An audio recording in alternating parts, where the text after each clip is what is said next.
They kept sending their floodwater into my yard, and for a while I tried to be the reasonable neighbor about it. You know, the kind of person who smiles, nods, tells himself it's probably nothing. Then one afternoon I stood at my kitchen sink and watched a white PVC pipe fire a clean, angry stream of stormwater into my grass like it had a target.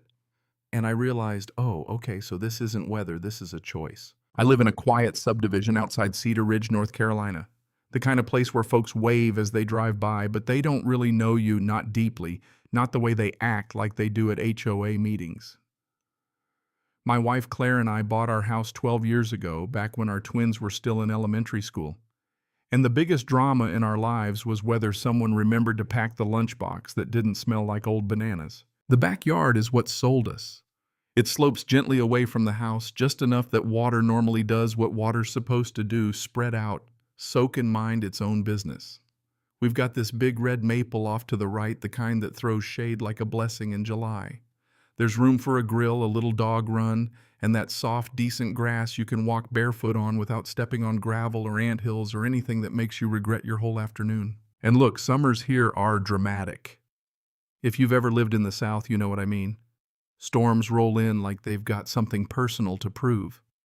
You'll get an afternoon where the sky turns that greenish-gray color that makes your stomach tighten. For no logical reason, thunder rattles the windows and rain falls so hard it looks solid, like somebody is dumping buckets straight out of the clouds. Then an hour later, the sun comes back out and everything steams, the driveway shimmers, and you feel like you're breathing through a warm towel.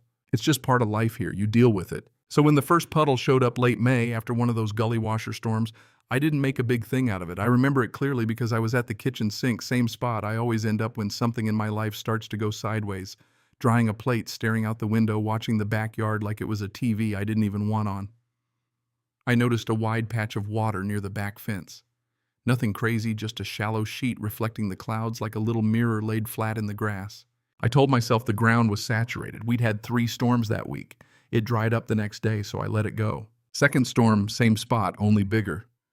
Not a puddle anymore, more like a shallow pond. It sat there 3 full days, and the grass started to look wrong. Darker, almost bruised.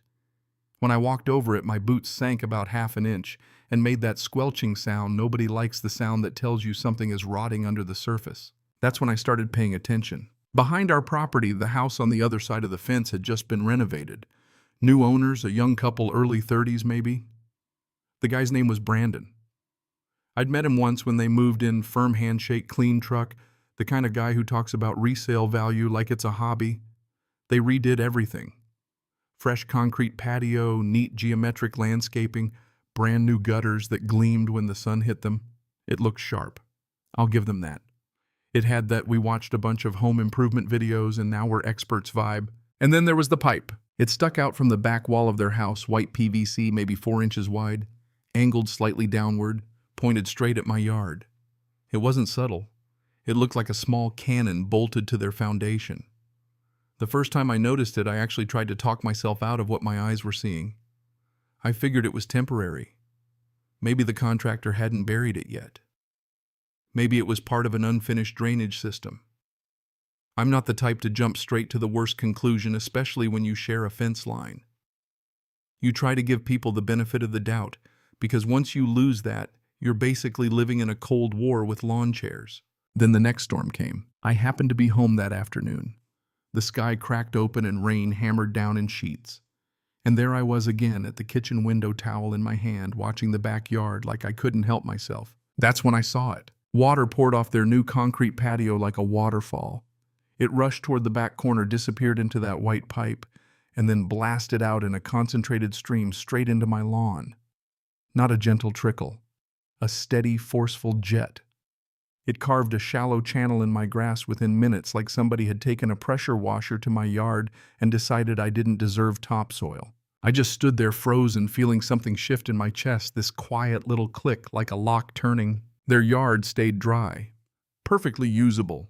No pooling, no mud, nothing to track into their house. All that runoff, redirected with surgical precision, ended up on my side of the fence. And by the time the storm passed, that shallow pond was back, only now it was deeper. The surface rippled where the stream had been hitting like the water itself was still irritated. It didn't feel accidental anymore. The next morning I walked over and knocked on Brandon's door. He answered in gym shorts, holding a coffee mug with some real estate logo on it like he'd been born holding a mug that said closing costs. I kept my voice even because I genuinely wasn't trying to start a war. "Hey," I said. "I wanted to talk to you about that drainage pipe in your backyard." He blinked like he hadn't thought about it at all. "What about it?" "It's sending a lot of water into my yard," I said. "I've got standing water back there now after every storm." He took a sip, shrugged, and said it so casual it almost sounded like he was quoting a bumper sticker. "Water flows downhill, man. That's just gravity." "Sure, technically, gravity exists. We all agree. But what I was watching wasn't nature. It was engineering." "Yeah," I said, nodding, because I'm polite like that even when I'm annoyed. "But this isn't exactly natural flow. It's being directed." He leaned against the doorframe, relaxed, like this was a harmless conversation about weather. "The contractor said it's standard," he said. "Meets code. Everybody's got to deal with rain." I stood there for a second, letting that sentence sit. Because he wasn't wrong in the way that matters least. We all deal with rain. We don't usually aim it. "I'm not trying to start anything," I said. "I'm just wondering if there's a way to redirect it so it doesn't dump straight into my yard." He already had one foot pointed back inside. "If there's an issue," he said, "you'd have to talk to the contractor. It's his design." And just like that, the door closed. I did call the contractor, left a message. He called me back 2 days later, and the guy sounded like he was reading from a script he'd used 100 times. "System meets code on their property," he said flatly. "Once water leaves their boundary, it's considered surface flow." Surface flow? That phrase stuck with me longer than it should have. It sounded technical, neutral, almost innocent, like the water just wandered over on its own, like it packed a little suitcase and decided to visit my grass for the weekend. But I'd seen the pipe. I'd watched it fire like a hose under pressure. After the next big storm, the muddy patch in my yard didn't dry for a full week. Mosquitoes started hovering in the evenings. My dog avoided that side entirely, like even he knew something was off. And I found myself staring out the window more often, waiting for clouds like a man expecting trouble. Somewhere between the third and fourth storm, something shifted inside me. I stopped being mildly annoyed. I started getting precise. I started documenting everything. Not in some dramatic "I'm going to court tomorrow" way at first. More like I needed proof for my own sanity, because when something keeps happening and everyone acts like it's normal, you start wondering if you're the one losing it. During the next storm, I took my phone out and filmed from the kitchen window. You could see the rain coming down the patio, glistening, and then that pipe lighting up like it had a job to do. The water shot out in a clean arc and landed in the exact same spot in my yard every time, like it had coordinates programmed in. I zoomed in, panned out, showed the pooling. I narrated the date and time out loud like I was recording evidence for a nature documentary nobody asked for. After that, I filmed every storm. I took photos of the grass turning yellow around the edges. I measured how long the water sat there. I even stuck a cheap yardstick in the mud one afternoon just to see how deep it got. 2.5 inches at the worst point. Not catastrophic, but not nothing either.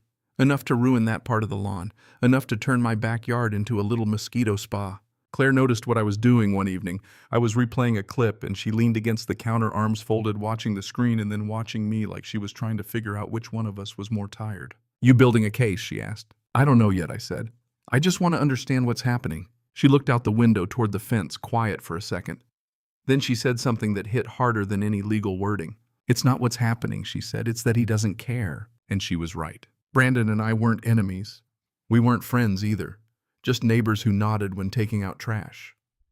But there was something about the way he dismissed it, the shrug, the gravity joke, like my problem didn't count because it wasn't happening on his lawn.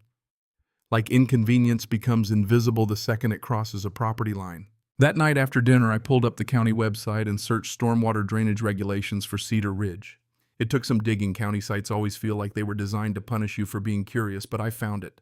A line buried in a PDF about residential runoff. You cannot concentrate stormwater discharge and direct it onto an adjacent property.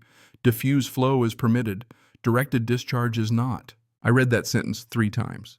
Diffuse flow is fine water wandering downhill, naturally spreading out, soaking in. Directed discharge, pipes, channels, anything that gathers it and sends it somewhere specific that's different. I didn't file a complaint, not yet. Part of me wanted to march into the county office with my little folder of videos and photos and let someone official handle it. But another part of me didn't want to be that neighbor. You know, the type, the guy who escalates straight to paperwork, the guy who turns a summer storm into a legal proceeding.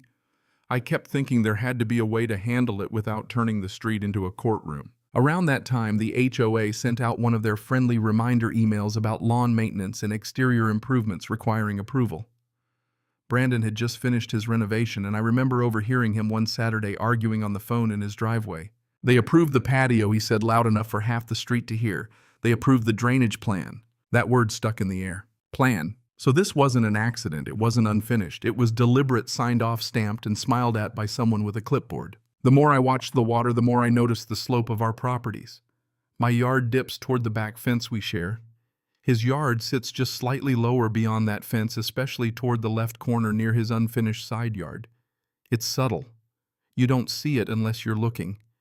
And at that point, I was looking like my life depended on it. One evening, I walked the fence line with a level and a tape measure. If you'd driven by, you would have thought, wow, that man has fully snapped. But the numbers confirmed what my eyes suspected. If water hit a barrier along my fence and spread sideways instead of pooling in the middle of my yard, gravity would do the rest. It would move toward that low corner on his side. I stood there a long time staring at the grass, thinking about that contractor's phrase surface flow and how convenient it sounded when it wasn't your surface getting destroyed. A week later, I called a landscaper named Miguel who'd done work for us before. Good guy. Quiet. Thoughtful. The kind of professional who measures twice without you asking and doesn't treat your yard like a place to rush through. I need to improve drainage, I told him, but I want it to look good. I don't want an ugly trench. Miguel came out, walked the yard, crouched near the muddy patch, picked up a handful of soil and squeezed it. Water dripped between his fingers like the ground was sweating. Yeah, he said, this isn't just rain, it's being fed. I nodded toward the fence. He followed my gaze, spotted the pipe immediately, and made this soft sound, half understanding, half annoyance. Ah, he said. I don't want revenge, I told him, because I needed to say it out loud, even to myself.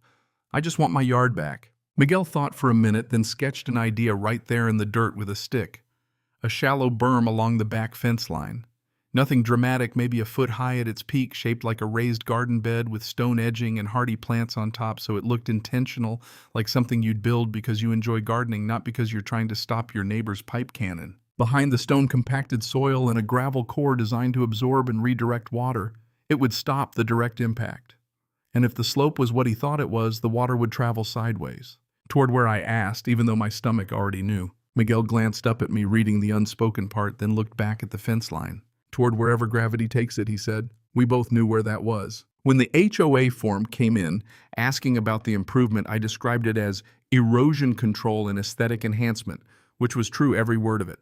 No drama, no accusations, just erosion control. Construction took 2 days. Miguel's crew worked quietly, laid the stone clean and straight, planted ornamental grasses, packed the soil tight.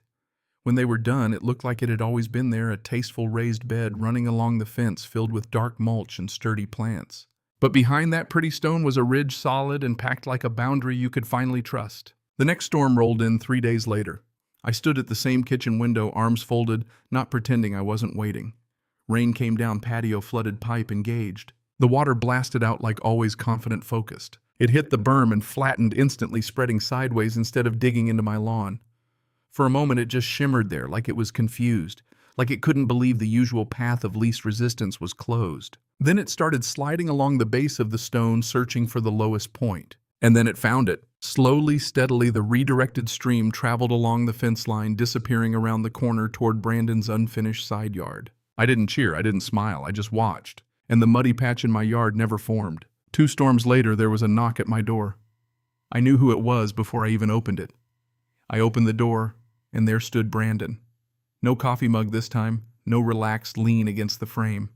His jaw was tight, his shoes were muddy, and his eyes kept flicking past me like he was checking whether I had a camera rolling. Hey, he said. Hey, I answered, calm and neutral. He shifted his weight like he was trying to find the right angle for this conversation. My side yard's been pretty soaked lately, he said. Like, unusable. Didn't used to be like that. I nodded slowly like I was processing brand new information. Yeah, we've had some heavy storms. He didn't smile. I was wondering, he continued, if you changed something back there. There it was. I stepped outside and pulled the door mostly shut behind me. The air smelled like wet soil and cut grass. Somewhere down the street, a lawnmower buzzed, that normal suburban sound that makes everything feel ridiculous even when it isn't. Life going on like nothing was happening. I did some landscaping, I said. Built a berm along the fence to protect my yard from standing water. It was getting pretty bad. His eyes flicked toward the fence line. He'd seen it. Hard not to. That raised bed looked nice, but it also looked final. And now he said carefully, the water seems to be collecting on my side. I held his gaze, kept my voice steady. I didn't redirect anything onto your property, I said. I just prevented direct discharge into mine. That word hung between us. Discharge. He exhaled through his nose.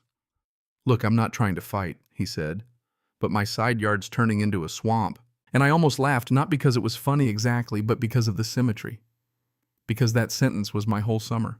I'd tried talking, I'd knocked on his door, I'd been the polite neighbor, and he'd handed me gravity like it was a punchline. I tried talking about it before I said gentle but honest, when it was my swamp. His face tightened, and for a second I thought he was going to snap back, accuse me of being petty, threaten HOA complaint, something like that.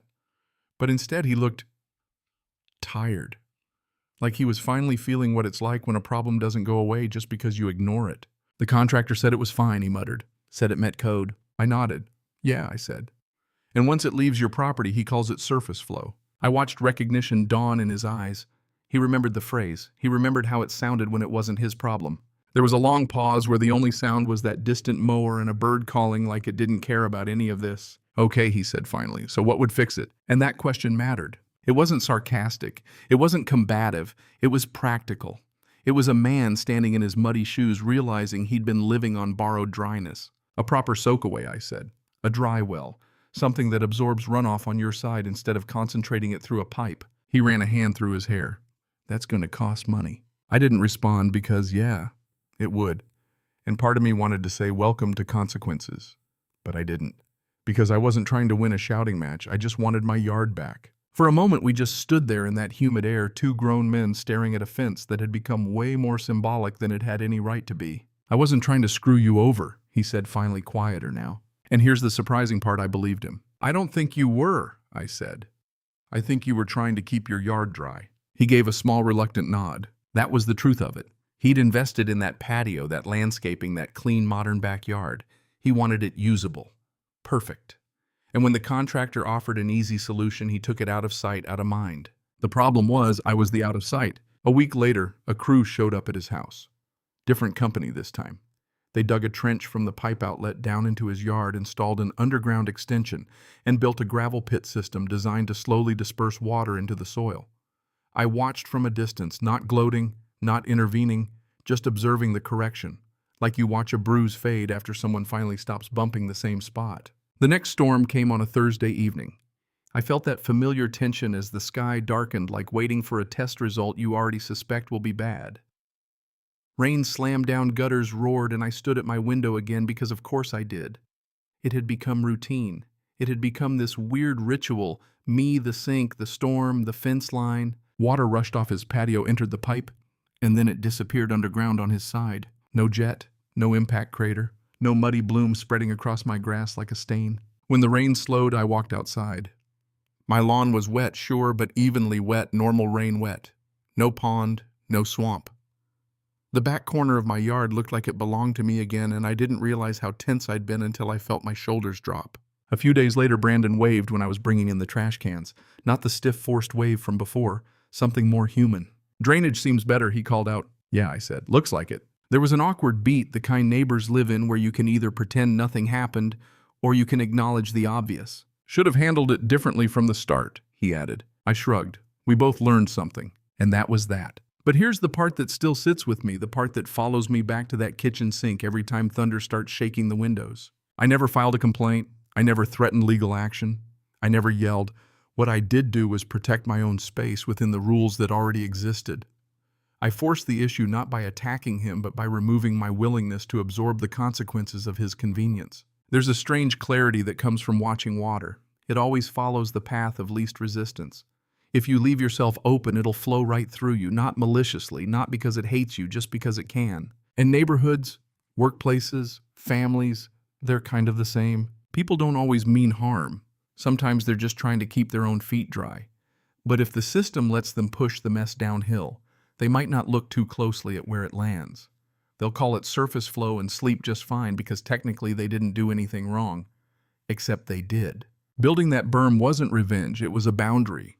And boundaries have this funny way of revealing the truth. Once the water stopped disappearing into my yard, it became visible where it really belonged. It forced a decision: fix it properly or live with the swamp. He chose to fix it. Now, when a summer storm rolls in and I hear thunder rattle the windows, I still walk to that sink out of habit. I look out over the grass, watch the rain soak in evenly, no cannons, no arcs of redirected responsibility, just rain doing what rain is supposed to do. Sometimes I wonder what would have happened if I'd gone straight to the county. Maybe it would have escalated. Maybe lawyers would have gotten involved. Maybe we'd be the two houses on the block that don't make eye contact at the annual barbecue, the ones everyone quietly avoids like a pothole. Or maybe he would have fixed it faster. I honestly don't know. What I do know is this: protecting your space doesn't require shouting.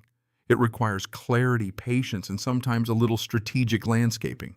It requires the courage to stop being the easiest place for someone else's problem to land. So here's what I want to ask you. Was I right to handle it the way I did? Should I have filed a complaint from the start, made it official, forced the issue with the county and the HOA and all that paperwork? Or was building that berm a fair response, a calm boundary that let the truth show itself? And be honest, if you were in my shoes, standing at your own kitchen sink, watching a neighbor's pipe aim a storm straight at your lawn, what would you do? Would you play nice, go legal, or build your own quiet little line in the dirt and let gravity tell on them? Drop your thoughts. And if you've ever dealt with a neighbor who pushed their mess downhill and called it just how things work, I want to hear that story too, because if you live in a neighborhood long enough, you learn it's never just about water.